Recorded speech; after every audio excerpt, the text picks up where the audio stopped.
Hey, good morning, good afternoon, or good evening, depending on when you're watching this edition of Hypnosis Week Live. Yes, it's me again, born Alex William Smith, but better known to many of you as Jonathan Royal, hypnotist of magicalguru.com. As always, that's it. Nothing else about me.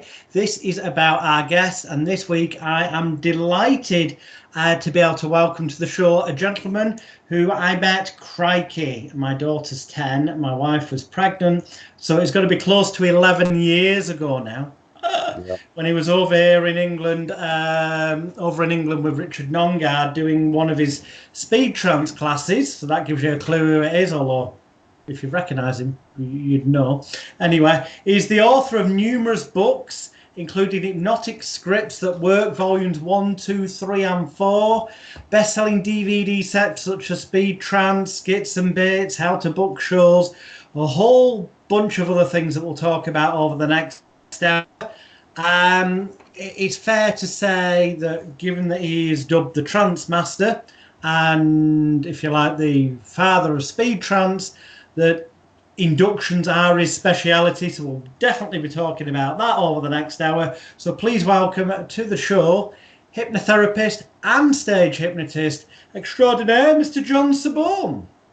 Thank you very much for having me. Great being here.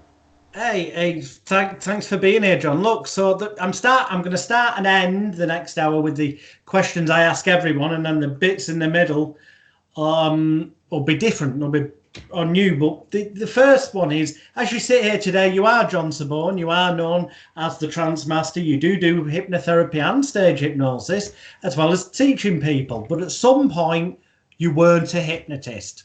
There was some sort of journey that brought you into this. What was your journey? What's your story?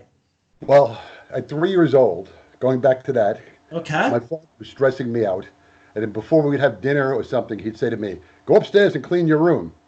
So after a few bouts of that, I'd go upstairs at 3 and lay on the bed, deep breathe, stare at the ceiling, start blinking my eyes, which is similar to Dr. Flower's induction for the hypnotists out there. Not that I heard of Dr. Flower's until I was in my 30s, but what happened was I would put myself into essentially self-hypnosis and then get up and clean the room.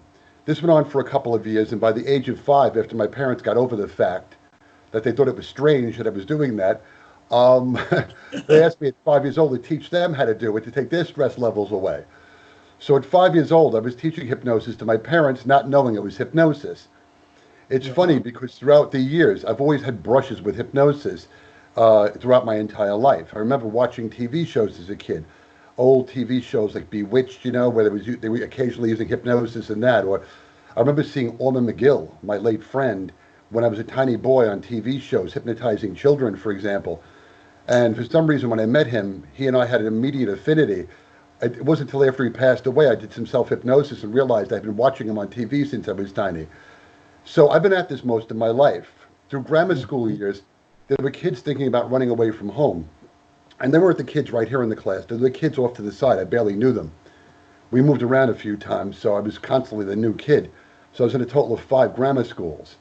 And I was hypnotizing these kids. I asked them to close their eyes, and they wanted to run away from home in grammar school.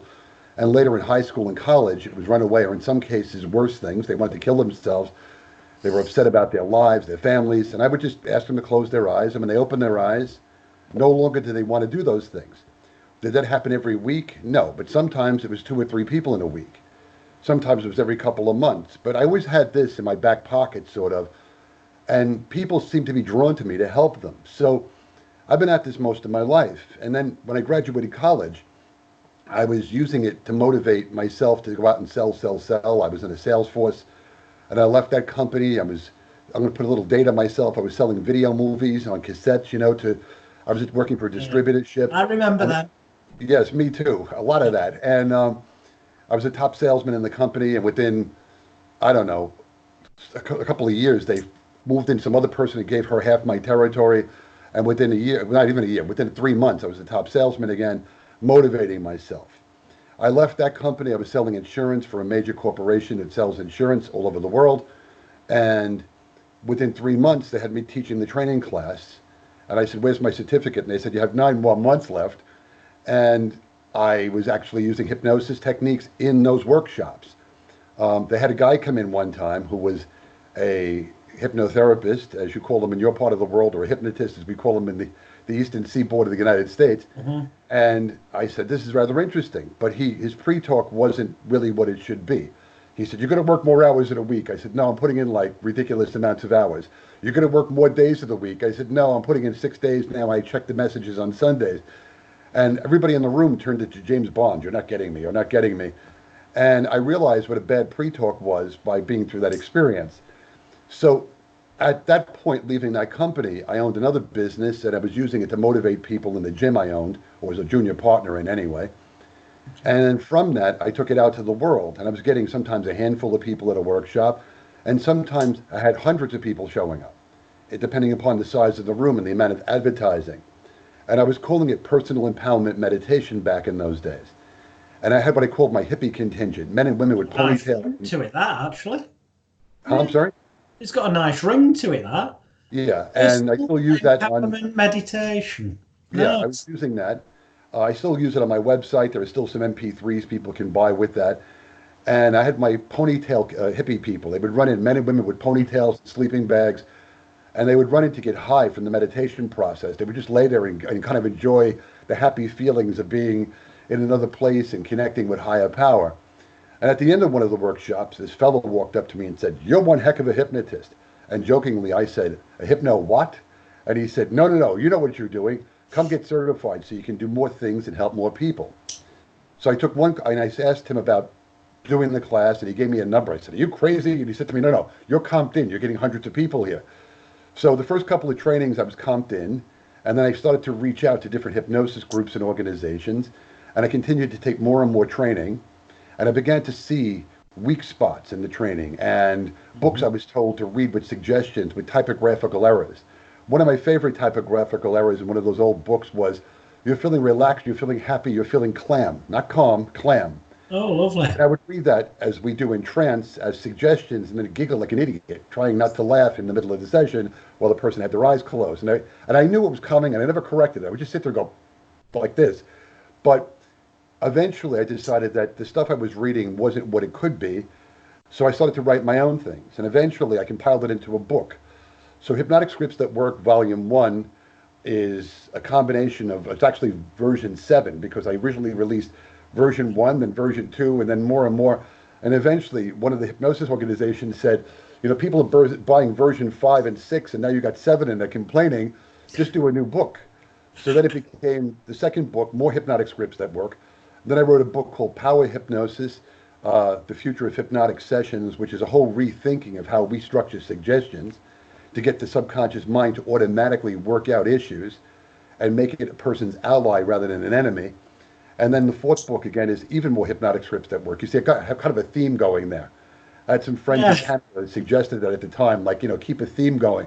So as I do the fifth script book, or the fifth book, I'm thinking, what am I going to call that? Like, even more, you know, I'm kind of running out of road there, you know? But I've worked very hard, as I know yourself and other people have, to elevate this to the next quantum level. To me, it's about the beauty and the power of what we're capable of doing when we do the clinical work to get people where they need to be. I've seen a lot of people trapped in older approaches, and even though we have a good foundation and we're standing on the shoulders of, you know, virtual giants from the past, you know, we're all not driving cars from the 1950s. We're all driving cars with airbags now and computer systems and other things. So I don't like the idea of being trapped in old systems and old methods. My thing is, where can you take this to the next possible level up, quantum level wise? As I studied quantum mechanics in college or in high school, in chemistry, physics, what can you do to kick this up a notch? So everything I've done in my career has been about taking this to a new place, a higher level, a different way of impacting people. What can people do as hypnotists to get our clients' subconscious minds on board? Stop telling the fake stories. Everybody we work with, to a degree, is giving themselves a delusional story to a degree, greater or lesser. I'm this big. I can't do it. You know, it starts in childhood with, you know, your parents telling you, get away from the socket, the electrical socket. You know, don't touch the stove. No, no. Well, that translates into a base of that in most people. And my idea is to liberate that inner hero in the person and get that out into the world so the transformation can take place. get the subconscious mind to agree with the upgrades and the improvements. And once you get the agreement and the subconscious becomes their friend, the possibilities are limitless. Not only for the session subject, say they come to quit smoking or something, but also for other improvements in their life after they see the hypnotist. All of a sudden, I saw that hypnotist and my life got better in many other ways. So that's just.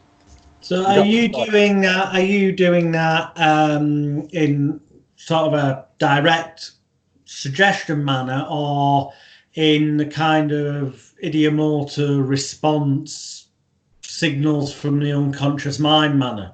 Right. Yes, absolutely. I want subconscious agreement for the improvement. If you can get the subconscious to agree with the person's upgrades, they're unstoppable. You need to get. So you're using ideomotor responses, yeah?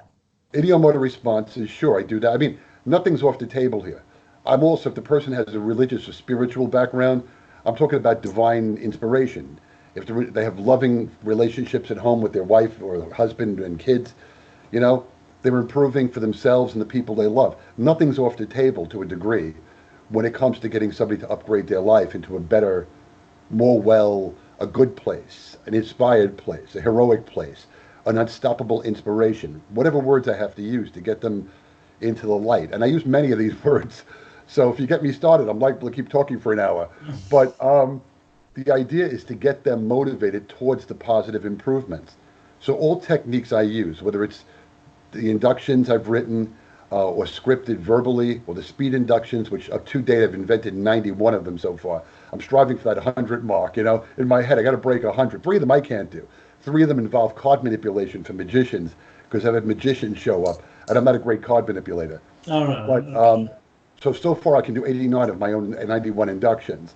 But but the same thing with the shows. The shows, the same thing. I mean, I came up, my early concerts were like the Rolling Stones and the Who, and I remember seeing Black Sabbath when I was very young. Get out there and rip up that stage. Get up there and make this thing work. Get up there and bring it to another level. When you're doing a show, you don't want an audience of people politely clapping, going, oh. You want them screaming. You want them up out of the chairs at the end. You want that standing ovation. So it's the same thing. Give it 110%. Give it 150% if you can. Redline it like the odometer in your car when you're going too fast. Whatever it takes, get into that red zone and make it work. That's my whole gist of what I do. Hope that answers your question. So now I'm going to start to kind of pick into little areas. Sure. Change round and such. And for the sake of the viewers at home, I will endeavour to guess some of the questions that you at home are probably thinking, and then ask John. So, for example, let's start with rapid, instant, speed, trance inductions, call them what you will. Okay. I'm going to mention 2 books, which I'm guessing you will have read. If you haven't, it doesn't particularly make much difference to the answer to the question, other than a little bit. But 2 books that I personally read, 35 years ago. One was by Harry Aaron's Instant and Rapid Induction Techniques, which I believe was published somewhat ridiculous in the 50s. Very thin, very small. Yeah. Very, very thin. Yeah, that's the one. And then the other was a hardback book, somewhat much thicker, by Arnold First. Speed, Hypnosis, and Speed, Hypnosis, and Hypnotherapy. Rapid Inductions and Speed Therapy or something. But the focus bit's on the inductions. Now, the Arnold First book in particular, he broke down what he considered to be the components that can make up an induction. Mm-hmm. The things you would need to look at if you were going to create ones of your own. So all I wanted to really ask you is, as the creator of so many speed trance rapid inductions in the more recent era, the ones that I've looked at, in so much as seeing your good self live in Manchester, and obviously seeing Speed Trance DVD, which if you've not seen it, viewers, go on John's website, worldfamoushypnotist.com. and grab yourself a copy, is that to me they seem to be following the same sort of underlying structures and important bullet points as Arnold First and Harry Aaron's laid out years ago. Okay. The first book I've never read. The second book by Aaron's, the first one you had mentioned, I did read it a few years ago. Richard Nongard found a copy and sent it to me as a birthday gift. So thank you, Richard. But where I got the induction ideas from was when I first got trained by that gentleman who approached me and said, "You're one heck of a hypnotist, come get certified." I was told at the time, when you read this stuff, you must read these scripts and these inductions verbatim. You must not miss a period, a comma, a dot, dot, dot. I forget what that term is called in literature when you write dot, dot, dot. There's a word for that. I always mess that word up. Yeah, but whatever it is, yeah, I can't think of it either. But I was told you must follow it and do every single thing and don't miss a breath. And this whole thing, like it was also some crazy, magical incantation or something, And if you messed up one word, it would be disastrous, That was the implication. And I began to realize that after doing hundreds of sessions at that point, that was not true. I mean, you could more or less, if you felt like it, do this. Although I don't, but who's got time for that? But you could while people have their eyes closed. So I was originally told you couldn't hypnotize people this quickly. You could, and if you're watching and you're a hypnotist, come back, pay attention, come out of hypnosis. But because I've seen people in our profession hear that, they think it's time to go out.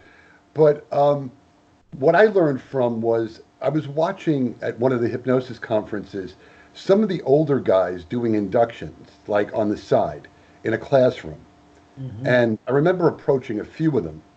And it wasn't what it is right now today. We're sharing all these techniques. Like you mentioned the DVD. I also have it for instant download on the website too. So I'm not shipping DVDs overseas and having them destroyed. You can start watching it the same day as you're watching this. You can get on John's website and be watching it today. Yeah. So what it comes down to is that because I had too many things breaking when I was shipping it, customs drops it on the floor. But the bottom line is back in those days, some of these techniques were more hidden or slightly more secretive. And I remember approaching one of the teachers at one of the conferences and said, "That was pretty cool. How do you do that?" And I got, "This is not for the average hypnotist. This is for very advanced people and blah, blah, blah." So on the way home from one of these conventions, I was driving on a major U.S. highway, and I was about to get off onto a different major U.S. highway.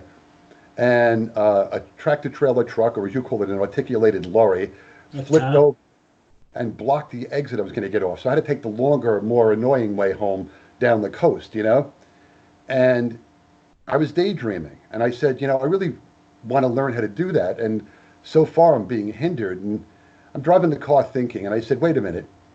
If you do this, and you do this, and you do this, and you follow it with that, boom, they're going to go right out. And strangely, I was approaching an exit for a town called Mystic, Connecticut. So I had my mystical moment. True story. Mystic, Connecticut. And I had a napkin from a fast food restaurant, Wendy's, on the seat next to me. And I pulled into this, gas station, petrol pump, whatever you guys call it over there, too. And I wrote down the ideas on the side of this napkin. I went in, I bought something to drink, whatever you do at a convenience store at the gas station. And I got back in the car and drove home with this napkin on the seat. That napkin has long been gotten rid of. I should have framed it, I should have saved it someplace. But I came back to my home here, and I've been working at my home here since I've had this home, because in my area of New York City, I live kind of out in the far-flung edge of New York City, so there's no really any place you can get an office around here that's not a converted home or storefront, a strip mall somewhere. And I tried it on a client like 2 days later, and she just keeled over on the couch with this big happy grin on her face and went out like in a second or so. And I went, ooh, and that was the butterfly induction, the one I'm best known for. It's funny because with all the inductions I've created, the one I'm best known for is like having a family where the first child is known and the other 91 not as well as known, Although I have people demonstrating my inductions to me at hypnosis conferences and said, "Hey, look what I picked up." I'm like, "Have you seen this before?" Like, "Yeah, I invented it," So they don't know where they're picking it up from. Other people are picking up things on the internet. So I picked up the first one and I did that. And then it was about 9 months later, because I was thinking, because if you have to send out stuff or put things on a website, my thinking was, well, I've invented all these techniques for clinical, and I've done this stuff in my stage work, and I have one of these inductions. And I said, that's not going to work. You need plural. You need at least two, you know? So then I was pondering and thinking, and finally I had the idea for another one. And I tried that on somebody, and it worked. And now it's like, if somebody says to me, do one you've never done before, come up with a new one. And I've had that in workshops where people challenge me. There was one time, you mentioned Richard Nongard earlier, where he said to me, can you do one based on the Karate Kid movie, wax on, wax off? This is in front of an entire class full of people in Las Vegas, or just outside of Las Vegas. And I said, sure. And I put a couple of people in a chair, and boom, out they went. Boom, out they went. So at this point, I have read that book by Ahrens about 3 or 4 years ago, and I've been doing these inductions much longer than that. And then I've heard of the first book, but I haven't read his book. I should get a copy. I may have a copy. Somebody may have given me a copy, but I haven't read it. Yeah. But my thinking is, get in there and make it work. Come in under the radar.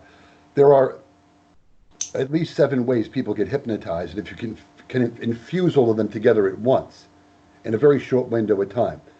And, you know, remembering all 7 of them is like remembering the names of the 7 dwarves or the 12 apostles or some group of people. You always leave out 2 or 3 of them, you know? Well, give it your best shot. Yeah, you know, it's confusion, boredom, misdirection, fascination, concentration. I'll see what I'll come back with in a few minutes. Let me come back to that in a few minutes. Well, that's a good starting point anyway, those. Yeah. Yeah. That's just some of them. So the idea is eye fixation would be another one, because if you put your hands in somebody's face and their eyes go blurry trying to look at your fingers, it's just, as I tell my students, it's just easier to go into hypnosis than it is to put up with me. You know what I mean? It's just happier to be in that place where you're just sort of out, you know? So if you can infuse all of them and at the same time follow the 3 steps that it takes to create an induction, you know, you've got future tense, present tense, and control phase, as it's called in the induction world, and combine it with those other things, which, you know, is kind of a lot of combination. You're putting quite a lot of salad in your bowl, sort of, you know what I mean? But the idea is if you can infuse all of that together in a short window. Things, the future, the past that you just mentioned, can you kind of explain, in case anyone who's watching doesn't know what those relate to? Any correct hypnotic induction procedure will have a future tense, a present tense, and a control phase, as it's called. The future tense is, in a minute, I'm going to ask you to stare at my finger. You're going to stare at it harder and harder. When I snap my fingers, you're dropping down. Now stare at my finger. Sleep. If you went out just then, come back, please. My hand looks enormous on this screen because it's closer to the computer. These huge hands. And then tell them, okay, now drop down even deeper with every rock, every tap. You're relaxing, floating, drifting, dreaming, whatever it is. And all of that stuff will just work in combination to get the person into a deeper level of trance. Every hypnotic induction I've ever seen anybody perform has aspects of that. And they can be very, very dilated into a very small, whatever, anti-dilated, what's the opposite of expanded? Very condensed. Yeah, condensed. Condensed into a very short window of time. And you can make just about anything into a hypnotic induction.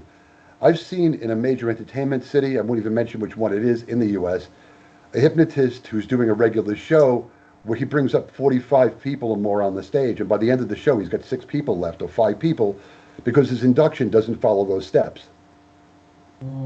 He's just kind of talking about waves in the ocean, and, you know, some people go in because he's just talking to them, but you'd keep more people if you follow those steps. So the idea is to create an induction, you need to find out how people go into hypnosis and why they go into hypnosis. You need to have the idea that here's what we're going to do, now we're doing it, and boom, you're out, and now deepen it. That's basically the steps you need. If you can do that, you can pretty much hypnotize anybody. And it works the same in doing a demonstration, doing a show. All my shows now that I do, the induction for the show is speed induction. I put everybody out really, really quick. That could be as many as 35 people. Some of these, you know, theater shows they do are huge.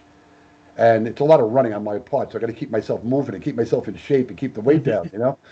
And then just run down the line and drop everybody out. when I've done 2 hypnotist shows, which I've done several of, I'm probably 10 or 15 of them where I've worked with another hypnotist. It's easier because you can run from either side into the middle or from the middle to the sides and drop people out.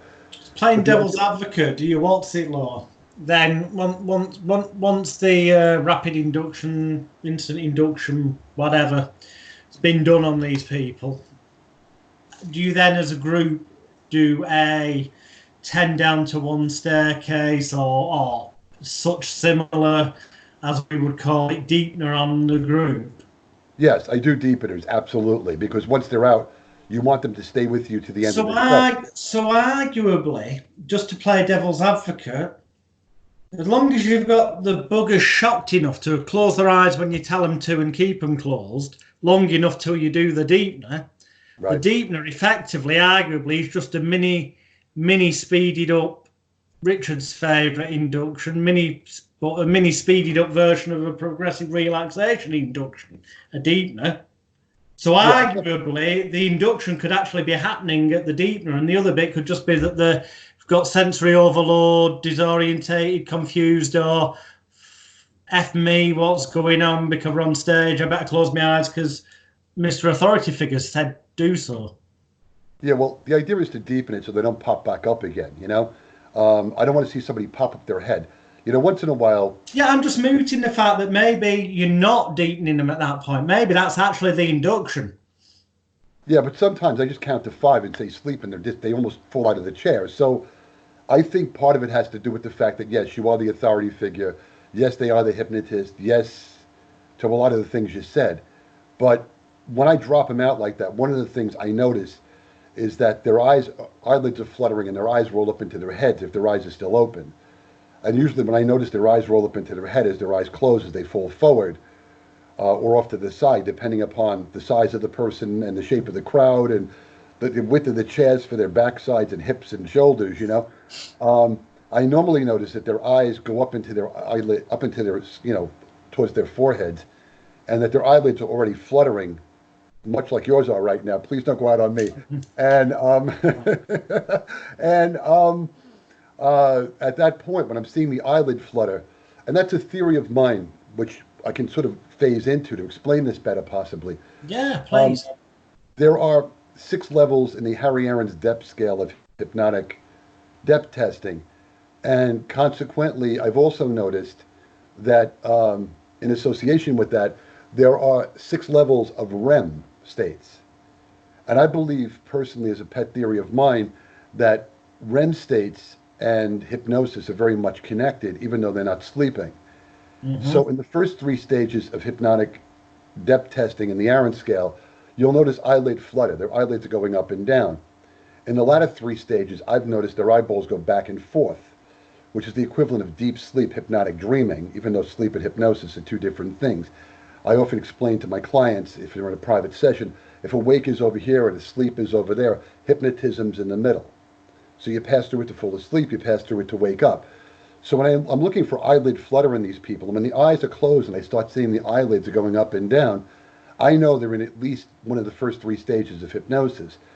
When I push them back up in the chair again and their eyes are closed and I see their eyeballs are going back and forth behind their eyelids in the earlier parts of my show, then I know they're in a deep state of hypnotic trance. And at that point, they're completely amenable to any suggestions I give them to get them motivated to go out there and dance, jump around, milk a cow, whatever it is we're doing that's silly and funny to make the audience laugh. So there is a correlation, at least from my perspective on this. If somebody wants to give me a scientific grant to go do research on this for 6 months and do a study in combination with people such as yourself or my buddy Richard or a few other people, I'd be happy to do that. But it's actually been done, that in England. Ivan Terrell and the other guy, they run the Human Givens Institute. And people search Human Givens Institute hypnosis booklet. They have a booklet that looks at the studies they did, and they come to exactly the conclusion that you've just mooted, John.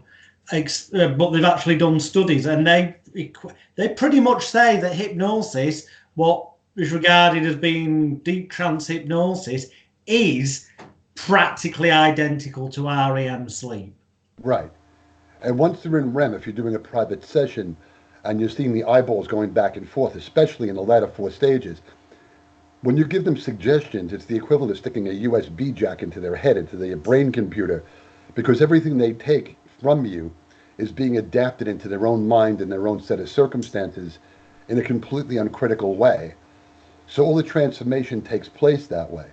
So I'm looking to, I've met some hypnotists, oh, I don't look for deep trance states when I'm doing private sessions. Well, okay, that's your opinion. Great. Happy for you. You know, may the Lord bless you from heaven. But in my view, my attitude is get them in as deep as you possibly can. Get that USB jack effect into this part of this, whatever part of their head is going to take the suggestions. Could be there, could be there. I don't care. It could be in the back, could be in the front. Who cares? The main thing is get those suggestions in there and get their mind to become their ally and their friend. So I look to create everything I do in hypnosis as deep a trance state as humanly possible with that person based upon their ability to let go and let me get in there and do my job. I did a private session with somebody recently, and she was very nervous. She brought her dad with her. You know, some of the women I work with, about 25 to 20 to 25% bring a chaperone. You know, you wouldn't do that at the doctor's medical treatment room necessarily. You wouldn't do it in talk therapy, but for hypnosis, sometimes they bring a friend. And the friend usually goes into hypnosis also. You got to keep, like, you know, throwing pebbles at the chaperone. Stay awake, don't snore, you know. I even tell them, you know, if you start snoring, I'm going to throw a shoe at you because you're just supposed to be watching over this. Yeah. But, and so far I haven't thrown any shoes, but I've been tempted just a few times, you know. So the bottom line is that during the induction, I told her, please remain silent. And of course, about 3/4 of the way in, because I was recording an MP3, I did something verbal. She started to speak. I put it on pause. I went, shh, shh, shh, and just continued. She went just even deeper after, because she knew she needed to have the ability to speak and not be out of control on some level. But yeah, eventually with her as well, even though she interrupted the induction, I got deep REM out of her. Her eyes were going back and forth behind her eyelids. The only time I've had an issue with that is when they're in the chair, which is usually this chair actually that I use, and they turn their head to one side, and I'm sitting over there and I can't see it.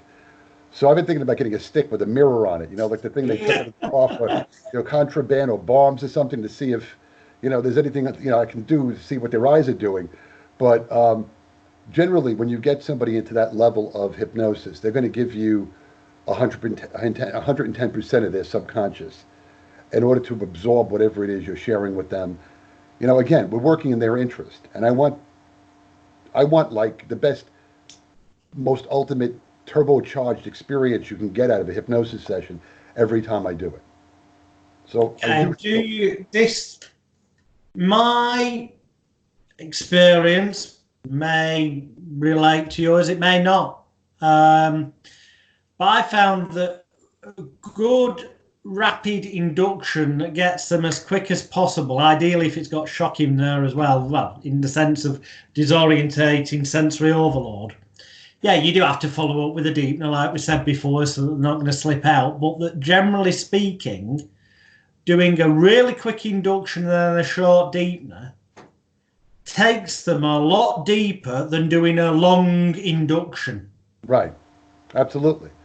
And if they want a long induction, if I'm making a recording they're going to use at home, because I live record a lot of my stuff and I email it to them, some of the better ideas is to speed hypnotize them first, then bring them up, then put them back out again the other way. And that way you've got the recording. Or in some cases, just do a speed induction and do a little audio editing, and then, you know, splice in a longer verbal induction so they can use it at home. Yeah. So there's a combination approach that you can use, and it really does vary based on the people you work with, and of course how many years you're doing this, and what and you would know this too, what your impression of the client is. You know, what you think is going to serve them best. You know, because it's really not about us. It's about getting in there and getting the work done when you're doing the clinical work. This, generally speaking, kids. We'll talk in the therapeutic context first. Kids. Right. Do you find that it's easier to use rapid inductions with them because they don't have such a long attention span? Right. You know, there's something called restless leg syndrome with the children. I call it restless backside syndrome. You get them in the chair and they start squirming around because after 5 or 10 minutes, they want to do something else. The attention spans are shorter. So yes, kids it works fine on. But I mean, I've hypnotized 90-year-olds doing speed inductions, and they go right out too. Yeah. Okay. So, but that's more of a demonstration someplace, or I've done hypnosis shows for very advanced aged communities in a couple of places. So I did one show, 3 shows, 3 days in a row, for people in their 80s and 90s, and that's a very much seated show though. I don't want anybody getting up and being Elvis and breaking a hip or something. Yeah. So it's not funny. So just keep them in the chair, and it's a seated show, and everybody's happy that they went into hypnosis. But I've also done things where at the end of my shows, I tend to put in clinical hypnosis suggestions as a thank you. Why not give them a little bit of thank you by saying, they've had a 9-hour nap and a 7-hour back and foot rub, which is something else they came up with.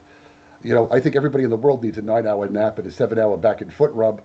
Although I did have a hypnotist friend, colleague in Texas say, I checked with a massage therapist and 7 hours of massage would be painful. I'm like, I'm willing to undergo that pain possibly until you turn me into this mushy, Play-Doh. Really imaginary. Yeah. Yes, it is. It's all in the imagination. It's the same thing like you were talking about deepeners, like counting to 10. I normally tell them every number, every word, every breath, every heartbeat. They're relaxing 85,000 times deeper. And I've had some colleagues, why 85,000? Because it's a nonsense number. If I asked you to visualize, picture, imagine, or notice in your mind an image of 85,000 jelly beans in a jar, you'd never know what the jar was size-wise. It's impossible, unless, of course, you're in the jelly bean business, in which case maybe you have an angle on that, But it'd be very difficult to imagine what 85,000 anythings, in a jar of some kind would look like. So there's a lot of things I've come up with on the fly that pop into my head. And then, of course, and if any hypnotist is watching this that gets this, the first thing that you do after the session's over is like, well, that was good. I got to write that down. So it doesn't leave you. So it's just one more tool in your toolbox to help people. But yeah, I mean, I tend to use a nonsense number like 85,000 or 80, if I really want to get at it, 87,000, times deeper. I mean, originally, the way I learned some of these inductions that were verbal years ago from other people, for private session work, was doubly deep. Until one day I said, I'm going to outdo that. I'm going to make it triply deep. And this lady brought her chaperone girlfriend, and both of them needed to gain weight. I often make the joke, I had to rewire the weight loss session backwards to get them to gain weight, And they had kids, they were chasing them through parks, and their clothes were like too loose and stuff. And I said, triply deep. And the chaperone said to me, you mean like in Liberia? I said, what's in Liberia? She said, Tripoli. I said, no, that's in Libya. And then I got the old, cover. It was, well, maybe there's 2 of them. I said, yes, I'm sure there's 2 of them. Whatever you want to believe. It's fine with me. So after Tripoli didn't sit too well, it became like 20 times deeper. And now it's 85,000 or 87,000. But again, get them in as deep as you can. Get in there and do the work. Cool.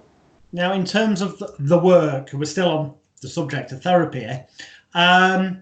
What are your favourite? I mean, we touched on this very briefly earlier, in so much as you mentioned negotiating with the person's unconscious mind and getting the unconscious to agree to help make the changes, with maybe through ideomotor responses or whatnot. But other than that, because you did touch on it, what are your preferred? I know you're highly flexible, you're adaptable, and you can make things up on the spot if need be. But what do you find keeps over the years popping back and you find yourself using a lot with clients? I like a lot of post-hypnotic stuff that creates instantaneous reinforcement. If we're doing instantaneous reinforcement at the end of our sessions, there was a commercial when I was a little boy. You buy our product, it's no muss, no fuss. I love no muss, no fuss. So I want things that people actually do on a regular basis to instantaneously reinforce the benefit of the suggestions, even beyond what the words mean. I even suggest that as well. Beyond what these words mean, to a place of instantaneous transformation and change. You're getting benefit right across the board. For example, let me preface what I'm about to say with this. There are 2 levels of thought. There is close my hand, and then there is close my hand. The first one is an idea that doesn't activate action into reality, and the second one does activate action into reality. So in the pre-talk, I explain this to the clients. I'm looking for activated action to change the reality that you're living in, to create unstoppable, always and forever improvement. When I went to church as a boy, there was a prayer, which as a hypnotist, I heard it years later, and I said, this is going into my work. There was a prayer, Heavenly Father, protect us from things both known and unknown to us. Well, there were things unknown to me under the hood of my car that function my engine well. I don't know what all of the things do. I have a vague idea of how combustion engines work, but I don't know what all the computer parts do and all these other things do. So I want things to work for them in ways known and unknown. So I set up a series of different suggestions at the end especially, but throughout the entire session, where I'm getting their mind to work on this and refine this in ways both known and unknown to them. So for example, one of the ones that I've written is sounds from outside instantaneously reinforce the benefit of all of this, regardless of where it came from, no matter how it's getting there. Sounds from outside like car horns, sirens, car alarms, barking dogs, planes flying by, vague adult conversations off in the distance, and telephone noises of any type anytime you hear them. Do you need to have a functional consciousness level to hear those noises? No, you could be asleep and hear those noises. But every time you hear one of those noises, it's going to activate everything that you need. Another one would be, in any conversation, anytime we shake our head no, you're smiling inwardly when appropriate and saying no to the past and everything that stood in your way from moving forward, releasing it into a past chapter of your life as unstoppably a brand new chapter of your life begins. Every time you nod your head yes, when appropriate, you have to put it when appropriate. If they're in a nurse in an emergency room and they're nodding their head yes and somebody's bleeding, nodding their head yes and laughing, Yeah. not funny. Appropriate. But No. I tell them they're going to laugh, giggle, and smile, or smile, giggle, and laugh every time they nod their head yes, when appropriate, as they reinforce every time they nod their head yes to the possibilities of yes in their future, the best chapter of their life starting, all the things that need to be there. There was a famous movie director named John Ford. He directed movies with John Wayne in it and a lot of famous people. And he used to look like this. Like, you know, you see people in these Hollywood movies, like what's on the camera lens. And he used to think what needs to be there. And that's another idea I've taken too, is what needs to be in this person's mind. What breakthrough, what yes, what possibilities exist in this person to break them through to the next level in their life. What needs to be eliminated from what needs to be there. Like what needs to be swept to the side. I've looked on Google for how many times a day people do this or do this. So far, I haven't found statistics. I keep looking. So far, I don't know. But I do know that I always couple post-hypnotic suggestions with laughter. Talk therapy sessions, people I've met, people I know have walked out of talk therapy sessions crying. They come home, they kick the dog, they yell at the cat, they scream at the family. In my sessions, when they leave laughing. I make them laugh. I make them laugh at the world famous funny red pen. You know, one of the questions I get from people who do clinical hypnosis, or in some parts hypnotherapy, again, where I live, I can't use the T word so much, but people say to me, well, you do those stage shows too. Yeah, one thing feeds into the other. This was something I came up with in a show, which I then took and put into the sessions, and now people laugh at the funny red pen. The trouble is a lot of people try and steal my funny red pens, so I have to keep buying 50 at a time or 100 at a time because they I was walk going out. to say, that's not the same red pen you had in Manchester. No, yeah, well, I still have a couple of them I kind of stash on the side. The more expensive ones I hide from people, but I have other ones over there that light up, and the ones that light up grow feet and legs and walk away from me. I don't see them. You know, I turn around to take a credit card or a transaction to get paid for my work, and all of a sudden there's a pen missing. I'm like, do you take that? Oh, do you mind? Well, if you asked me first, I wouldn't mind, but now that you put it in your pocket, what am I going to say now, you know? But the idea is that everything leads into something. So I make them laugh at the funny red pens or the color red, or, you know, there's a suggestion I wrote that a friend of mine, it says it's the best hypnosis suggestion he's ever read. I'll try and remember this off the top of my head. This came to me in a dream, and it's in my third book and it's in my fourth book. You don't know what it was you think you knew. So now better instead, you now know what it is to know. Well, now, of course, knowing all of this, you now know what it is to know. What does that mean? Well, for me, in the session work, in my third book, I talk about this. There are three gateways to wisdom as I see it. There is belief, there is faith, and there is what I call knowingness, which according to the spell checker on my computers is not a word, especially if I'm typing an email or something, but it is a word to me. To exist in a state of knowingness means you're in a place of power, you simply know whatever I'm asking you to get into is the truth. If I have to believe in this computer that I'm talking to you on, I have to pay a lot of attention to it and devote a lot of energy to it. If I have to have faith in it, I have to pay a lot of attention to it and devote a lot of energy to it. If I have a place of knowing what this computer is in front of me, and let's keep hoping it works till the end of this video we're shooting at least, you know, it requires no energy, and yet it's the greatest place of personal empowerment, which goes right back in a circle, as comedians call it, a callback to personal empowerment meditation that I started off with. If you have a person who now knows improvements are taking place, that things unstoppable are coming in the way of benefit, that a tidal wave is coming. Another one I've recently come up with from a show. I had a woman at the end, I was 4 routines off the end of a show. Where am I? Who are you? You know, I just put my hand to the mesmeric pass past her eyes, and I said, as I tap you on the shoulder, you relax down deeper as buckets of wonderful pour down upon you. It's a metaphor. What are buckets of wonderful? I hope I find some one day. I don't know. But in her imagination, it took away her nervous reaction, and all of a sudden, she was up dancing with everybody else. So at the end of the show, I'm always like, you know, everybody's big dad. You know, I want to make sure everybody's fine at the end of the show. So I went over to find her. I couldn't find her. I said, where'd she go? Did she leave? And it was December. It was a holiday party for a corporation. And as I'm wheeling out my amplified speakers and microphone and prop bag and everything, she's in the vestibule. I've been waiting for you here. I wanted to catch you on the way out. I feel absolutely wonderful. I haven't felt this wonderful in 35 years of my life. I can't believe how well, it's a suggestion. So I took her from nervous, where am I, what's going on, to happy, happy, wonderful forever. As long as she can remember that feeling again, she can come right back to it.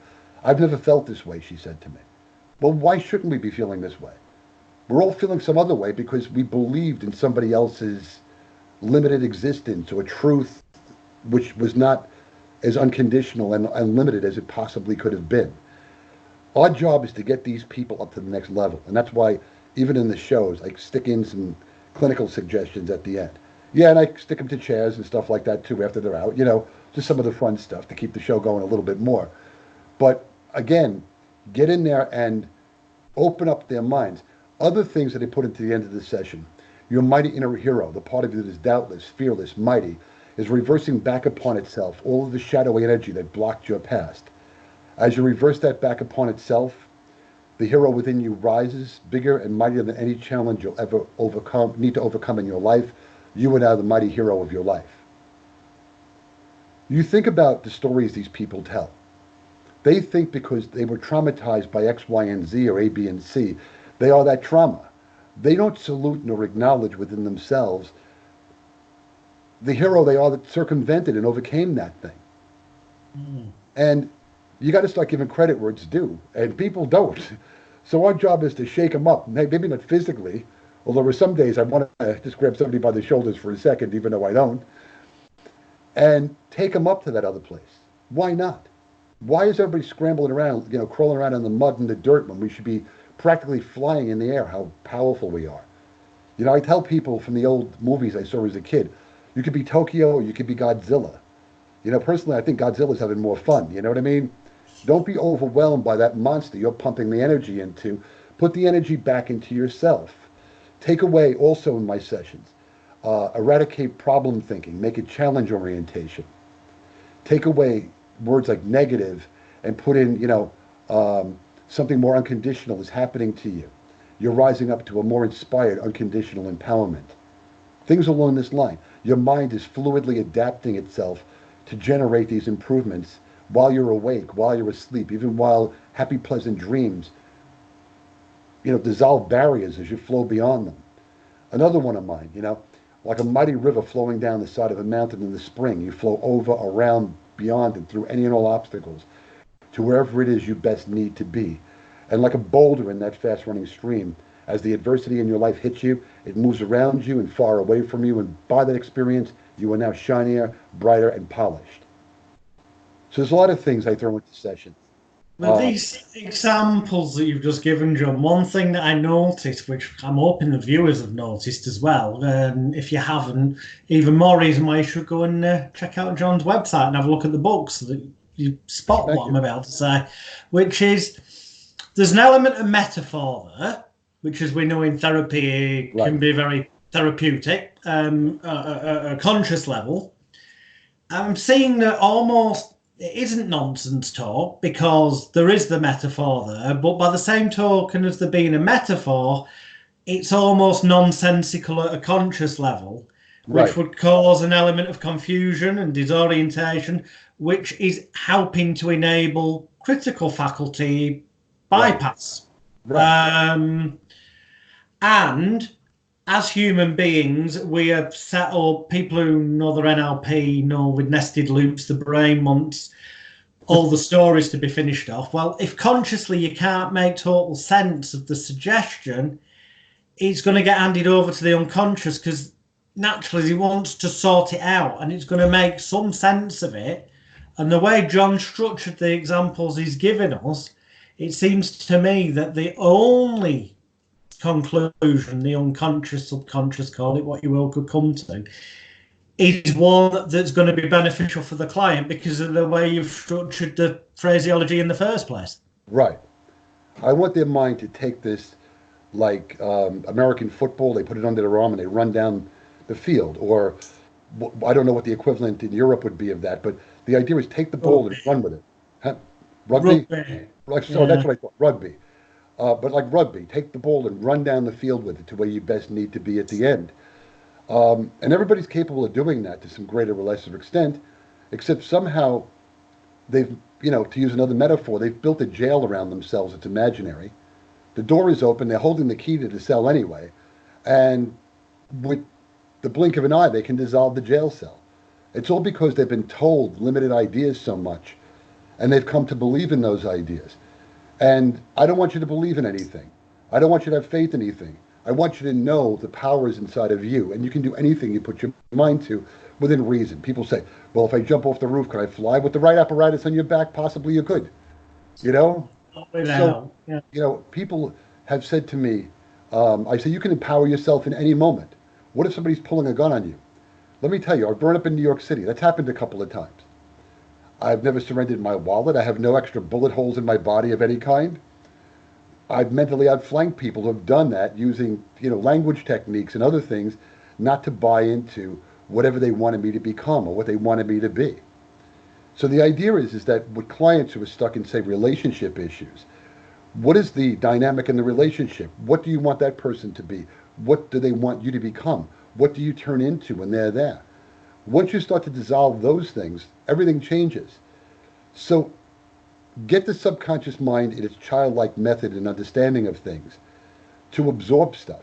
One of the things I've done on live TV, and one of them was a Fox News broadcast here in the U.S., whether you like or you hate them, it put me in front of 3.5 million people. And at the end, I was going, wakey, wakey. And people say, why do you do wakey, wakey? Because the subconscious mind is like a little kid. It's a little boy. It's a little girl. So wake it up with children-like phraseology if you have to. I'm not beyond using childish terminology when I craft suggestions, if I have to, in certain cases, because the subconscious mind likes that. I mean, I've studied the subconscious mind. I'm sure you have as well. Many hypnotists do, and quite a few of them don't. They just do whatever they're told to read or whatever. But it's childlike in its understandings and perceptions. It doesn't understand negative words really well. So when I was first given scripts in hypnosis, when I first got trained, you do not smoke. No more smoking, I had to sit there and think you were smoke-free, cigarette-free. That took some brain power after an hour or two to come up with, to turn it around. The bumper stickers on cars in America used to read, don't drive drunk. Seems like a great idea. Until you realize they're driving the car subconsciously and they're reading it as drive drunk. Now it says drive sober.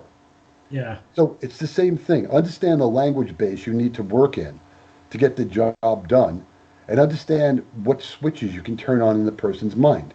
Another one of mine is, it's as if someone has reset a switch, a dial, a computer, or a thermostat of some kind in your mind, activating all that needs to be there into your mind, into thoughts, habits, feelings, ideas, reactions, and actions, impulses, into a new place in your life. Sweeping out the bad, you now step into the new. I could go on. I could spend hours doing this on a call with a person like yourself. But I'm honestly right, and this is not a criticism, this is actually praising you.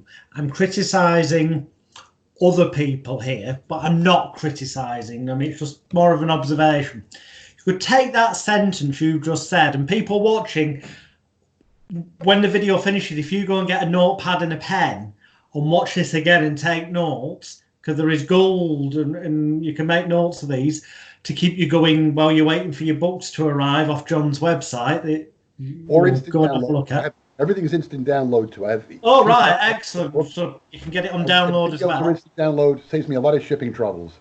But there's a lot of people now coming out with these arty-farty new, oh, this is supposed to be the cutting edge technique. And lots of them, I won't give names, but there's lots of people, lots of different names, lots of apparently different techniques. But when you look at the core, all of them are about some form of fixation of attention, some form of possibly confusion, disorientation, or ritualistic technique to bypass the critical faculty. Right. And then effectively asking nicely the person's unconscious, I'm talking directly to your unconscious, delete, remove, erase, or any and all negative thoughts, feelings, emotions, memories, programs connected with that used to bother you in the past. And if they'll come up with like this sentence that will cover all, and suddenly they've got a new technique under a new name, and there's loads of them bobbed up over the past several years. And literally the examples you've given several of during the past hour, any one of those alone could constitute one of these, it's a brand new technique in that context. Right. I've seen people build entire courses around a sentence. I've seen that happen in the past too. Again, no names, but just one sentence, they build an entire course around the sentence. I have literally, the first book I wrote is something like 389 pages or something, I think.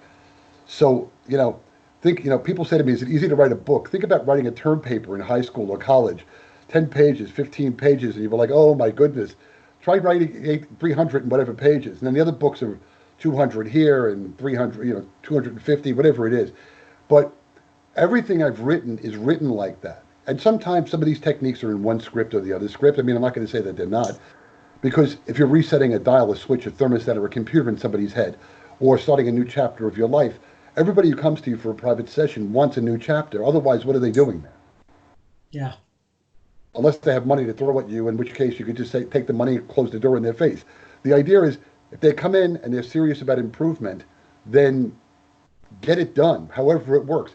And whatever ideas I've shared here today on this video with you, or tonight as you watch it in any part of the world you might be in, expand on this stuff. And as you get the ideas, write it down yourself.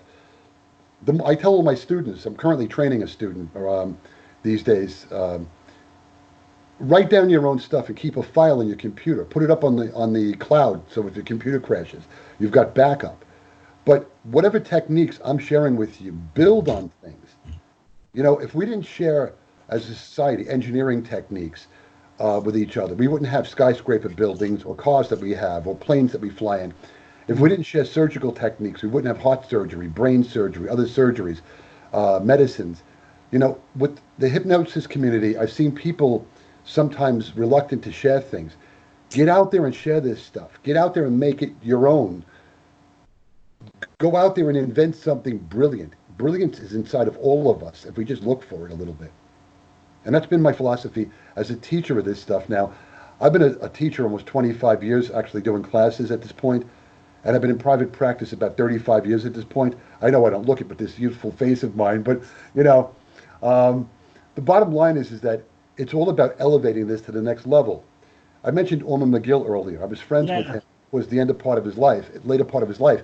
And he said to me, you're a younger version of me. He said, we don't look like each other really, but you have the same inspirations and thoughts I do. Get out there and elevate it. Make something else happen with it. I love that man. He was one of the finest human beings. But for each of us, we have that potential in us too. Go out there and light up something. Do something different. If you have an inspiration or you're not open to inspiration yet, open yourself to inspiration. The power is inside of each of us to go out there and be mighty people. It really is. And I'm reinforcing my own hypnosis, shaking my head no. Excellent. it could be argued that you've already answered this question, but this is the question I ask everybody at the end of the interviews. Because then if people watch week by week, they can see similarities between the way people answer, differences, and it gives them different viewpoints. So we're going to go with it nonetheless. Hypothetically speaking, somebody knocks on your door now, John, and you answer the door, and they're stood there, and they've got, and I use this same book every time for no particular reason than it's consistent then. And they've got in their hands Dave Alman's Hypnotherapy book, the green or blue covered one, depending on what edition it is. Right. And they've just read this, and they say to you, Mr. Cerbone, I live in the area. Somebody's told me you live here. I've just read this book. It's all I've read. I've not watched any DVDs. I've not been to any live trainings. I've not even looked on YouTube for the free stuff that's there. But, somebody told me, you're a hypnotist, you live here, and I've got to ask you, this is something I think I'd really like to do. What would your top 3 pieces of advice be to them as someone setting out on the path to be, and I mean that in the context of to be able to become the most effective hypnotist, whether it's for stage or therapy that they could be, technically wise, and in terms of helping people or entertaining them, but also, of course, in being able to make a business out of it, if that's the desire. Okay. Great question. Thank you for asking me that question. The first thing is eat, breathe, and sleep this. Be a hypnotist. They claim if you do the same task over and over again for a job, within 7 years, your brain rewires itself to be that. So you, my friend, and I both have the brain of a hypnotist. How scary is that, right? Nice. But eat and breathe and sleep this. Let your mind wander into new areas and think like a hypnotist. What suggestions could work in this particular moment? What suggestions could work in an emergency moment? Get in there and be a hypnotist is the first thing. Number 2, be open to motivation and innovation. Think of what motivated these giants we stand on the shoulders of who wrote these books, whether it was McGill or Ellman or Ahrens or whoever else, Erickson, whoever it might be, or anybody else. There's people who have forgotten the history, by the way. There was a guy named Peter Gottenmeier who trained Ahrens, and he's a footnote in history. He was a German medical doctor who moved to the United States. I know a woman who's since passed on that trained with him. And there's nothing even on the internet about this guy, but who trained him is a question. So, going back in time, somebody trained somebody trained somebody else. So the idea is, what motivation do you have for innovation? And as the innovation hits you, or the brilliance or the inspiration hits you, get out there and just start writing the stuff down that pops into your head. Try things. Remain free of being stuck. How do you like that for a phrase for being a hypnotist? I didn't say don't. Remain free of getting stuck in somebody's system. Make up your own system. I'm delighted when in the speed trance classes, one of the students says, hey, I made up a variation on something you taught me. Let's see how this works. And they try it and it works, and it's their induction they made up. Some of them are in the profession 2 or 3 years and they're making up new stuff. And that's their induction. Think about how many hypnotists have been in this profession for decades that never came up with their own induction. So come up with the motivation, come up with the innovation. And what I would say is, for the clinical end of this, or the stage end of this, be who you are. If you're a hypnotist that's doing clinical work, be a healer. Mm-hmm. Be more than a hypnotist. Get out there and use compassion rather than sympathy. Come from a place of wisdom rather than simply intellect. Get in there and do it that way. If you're doing stage work, get out there and rip it up. Get out there and make it the most crazy level of a rock concert you've ever seen, plus 10 or times 1,000. Get out there and work that stage. I remember some of my favorite rock performers. Well, Mick Jagger in his prime. I mean, he's, pretty far along in years now. But even there, he's dancing, he's jumping around. I mean, I don't know if most of us can compete with that in our 80s, the way he's doing it. Or even David Lee Roth from Van Halen in his prime, jumping around. Or Ozzy Osbourne, or whatever it is. If you're doing a show, in other words, whether it's clinical, whether it's a show, whether it's a demonstration, whether it's a lecture, passion, fire. Let your heart light up. Love what you're doing. Get out there and share this. It's infectious if people latch on to where you're coming from with this stuff. I've met so many hypnotists who are almost apologetic about being a hypnotist. I've actually met people that say in front of an audience, you know, you're not going to believe this, but I'm a hypnotist. And people go, I don't believe you, because you know how people can be like that, right? Negatively suggestible. So the idea is to get out there and rip up whatever you're doing. Go out there and do this. And what's the worst that could happen? Somebody doesn't get hypnotized? All right, so you try something else. We've all had a session like that. I remember a woman bought her husband a private session as a Christmas present. And little known to her, totally unknown to her, little known to me until I sat down with the guy. He had a gambling problem. He was drinking. He was running around. And he thought I was hired to be like the lie detector guy, you know? And I started to do an induction about halfway through. I can't follow this. And I said, fine, then I'm going to let you be the hypnotist. You're going to take 10 breaths and go into hypnosis. He took 10 breaths. He was out like a light. So the idea is to be fluid in your thinking. Bruce Lee said, be as water. You know, be as water. You know, that's what I'm drinking here. Be as water, fluid, move, think, go. Rip it up. Have the passion that I'm expressing to you now. Have the passion if you see me do a show on stage someplace that I have. Get out there and rip this up. Make this work like nobody's ever done it before. And you're the premier person in the profession that's bringing this to the world. Nobody wants a half-hearted effort. Get out there and rip this thing up and make it work. With that level of passion, you're going to get people in hypnosis. You're going to get positive, unlimited, unconditional change into a new chapter in someone's life. You're going to have a show that people are going to be looking at afterwards and thinking, that's the best live show I've ever seen anybody ever do. That's the way you have to approach this stuff. One of my personal philosophies to kind of wrap up this question would be, the bigger the challenge, the mightier I become. And I've been thrown into some insane shows. I've done shows outdoor where it starts raining and I'm soaked in my socks, my underwear and shoes. I've done shows where it starts snowing outdoors, where it's warm, like it's in the 50-degree range. The sun goes down, it starts snowing. Now it's like, well, 30 degrees Fahrenheit is, I don't know what that is in Celsius. You can do the math. But it's below freezing. It's below 0 degrees Celsius. Right? Yeah. And I'm keeping the show going, and I'm telling the hypnotized people, it's almost, it's almost tropical hot. You're almost uncomfortably warm, you know, until I say 10 wide awake, and they go, and they run for hot chocolate and coffee and coats, you know. The idea is let nothing stand in your way. Be a dynamo. Be a force of nature. I've been called that a few shows I've done. You're a force of nature. Be that force of nature in your sessions, in your shows, in your demos, and people will eventually beat a path to your door. One question, big long answer. That's it. Excellent advice. And interestingly, that word, have a passion for it, came out again. Not every week, but almost every week, somewhere the word passion's come in the answer when people have been giving it me. And that's worth noting because the people I've been fortunate enough to interview up to now and I've got lined up are all people who are regarded in high regard in this industry. And, you know, I've got a lot of success behind them. And if they're saying consistent things in separate interviews where they haven't talked to each other, there's got to be a reason. It's not a coincidence. Right. This could be a big clue that there are certain keys to success. Right. Which is why I always say, get a pad, get a pen, watch this again and take notes because there's been absolute gold in the past hour.